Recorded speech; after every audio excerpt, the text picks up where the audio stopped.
Well, hi, Mel. Thank you so much for that great introduction. And thank you to EduTrex for this great opportunity to network.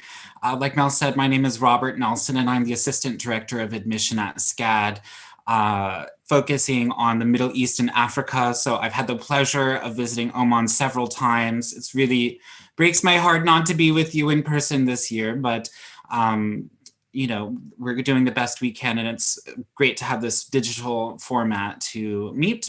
And without further ado, I'm going to get started on these 7 lessons here. This presentation is really more of a workshop. I don't believe we have the ability to chat, you and me.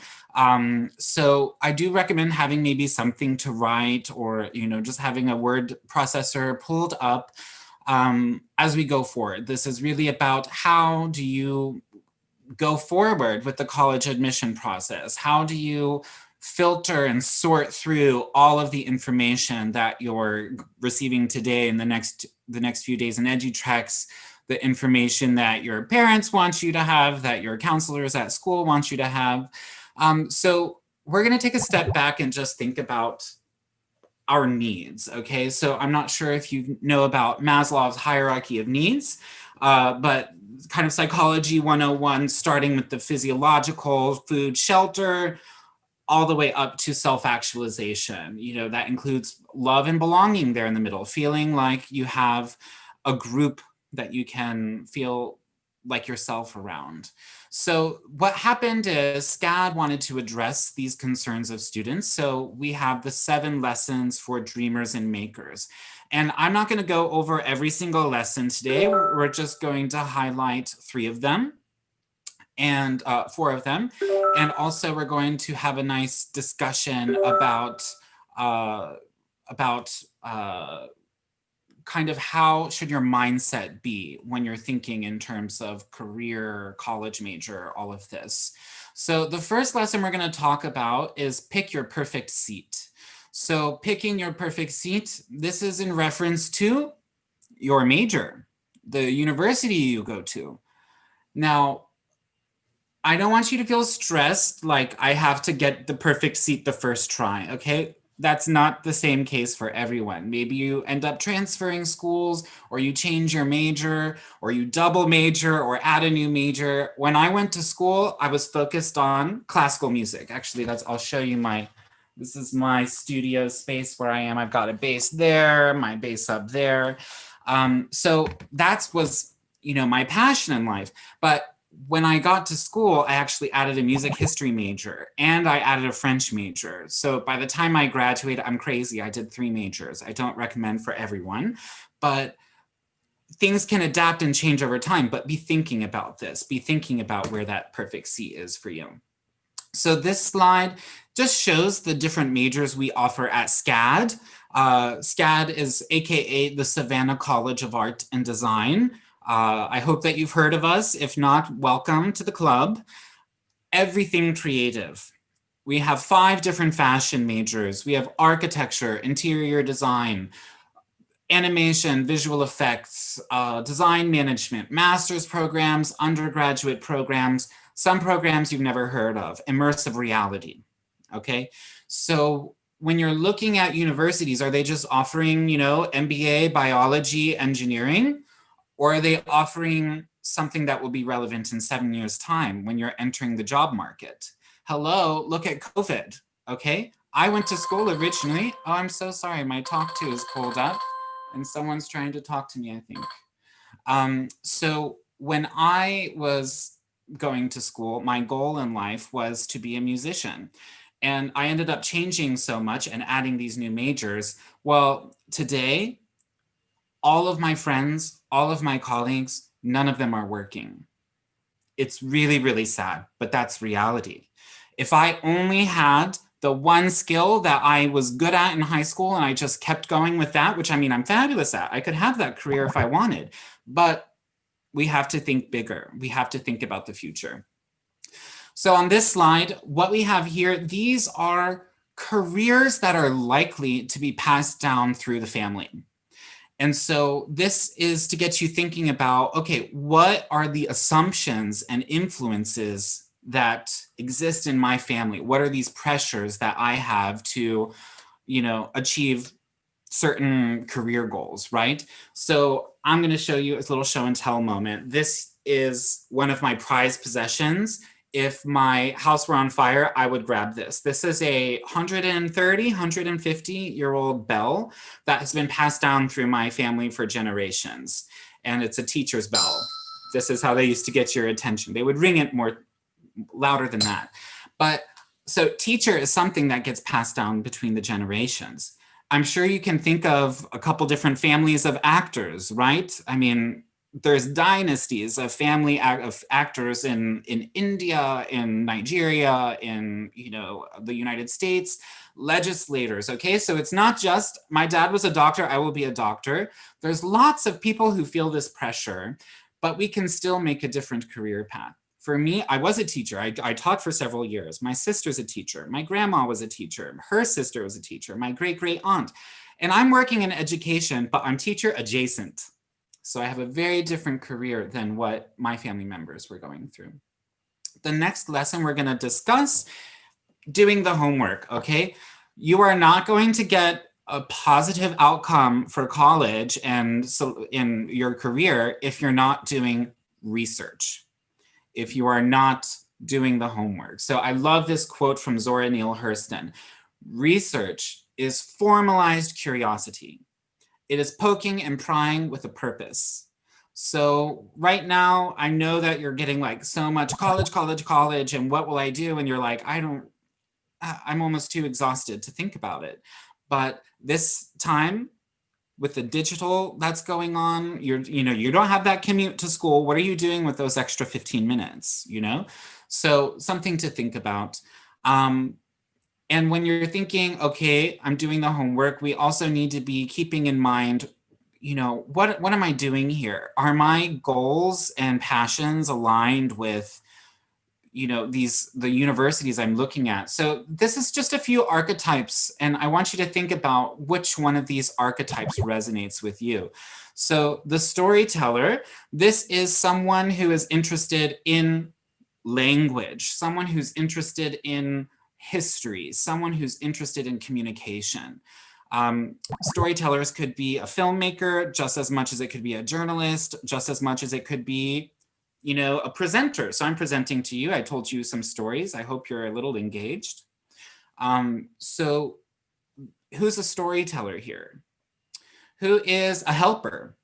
Helpers have that sense of altruism, a sense of the need for service. So a helper could just as much be a nurse as it could be a therapist, as it could be Mel from EduTrex. He's a helper. He's connecting you to universities. He's trying to help you make good decisions and find opportunities that might previously, without EduTrex here, be unavailable to you. So I know we've got a lot of helpers here on board. The visualizer. Who's a visualizer? You might be someone obvious that's a drawer, okay? You love to draw, you love to look at the world, but a characteristic of the visualizer, they might also be just someone future oriented, someone who sees the world as it could be, as opposed to the world as it is. The builder, this is not me, you guys, okay? Some of you I know are builders. Maybe you're already graphic designers. Maybe you like taking things apart, putting them back together. Maybe, and it's important to recognize, maybe this is not your thing. I personally have no interest in how things work. They work, that's good. I like taking people apart. I like to see what motivates people and what there is influencing their decisions. So the builder, it might be valuable to know you are, it might be valuable to know you aren't. Hey, mom and dad, I know you think I need to be an engineer, but I'm not a builder. I've got too much visualizer in me. I should be an architect. I don't know what the conversation may be. And lastly, there's the solver. The solver is someone who is finding solutions, someone who is rallying people together.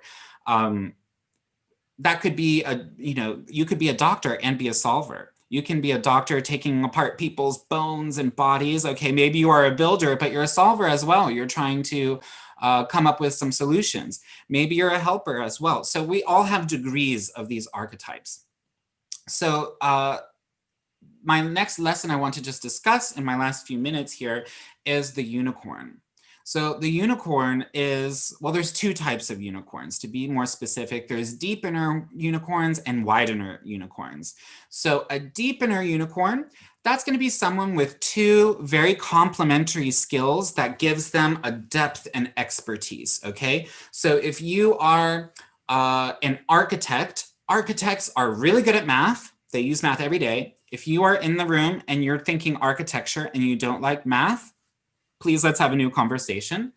And they like the visual and drawing, right? That's an architect. So that's someone who has two very different skills. So they're going to have they can be graphic design. You can study architecture and be an architect.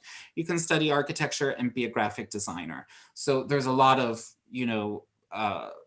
opportunity between such two distant skill sets versus a deepener. Okay, I am bilingual in French, and I'm also, I have a bunch of other language skills, German, a little, Kalilan, little Arabic, little Spanish. So those are all languages, right? So I am really good at this deepener. I have a master's in linguistics. So I started off with all these majors. Now I had a master's in linguistics. So I can go very deep into a conversation about language, but if you put a pen in my hand, I'm not personally a drawer.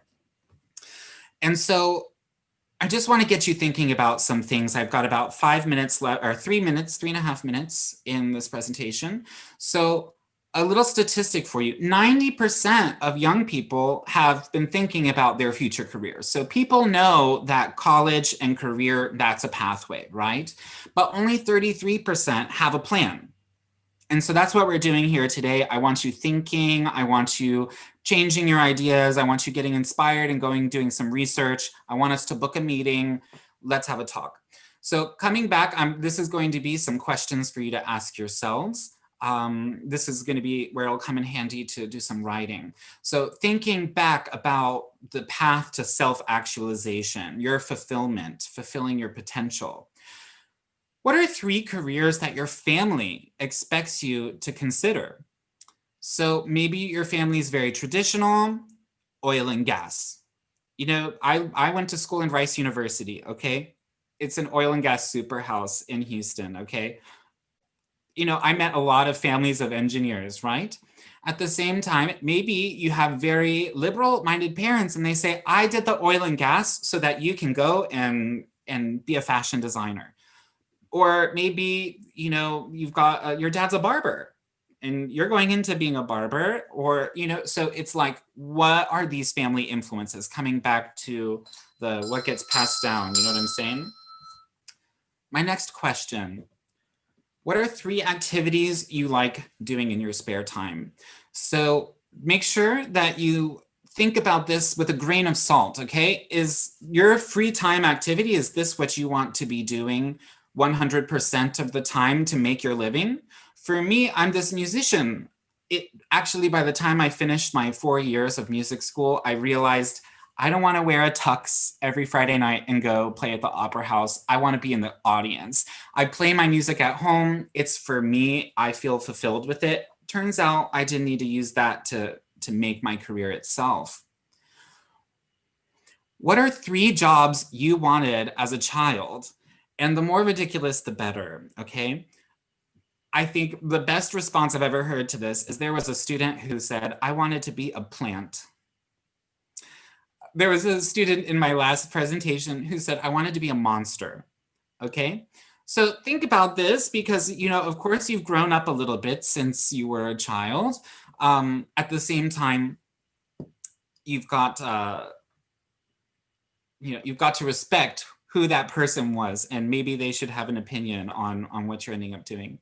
In my last 30 seconds here, I believe I have 30 seconds. Mel, just cut me off when it's time.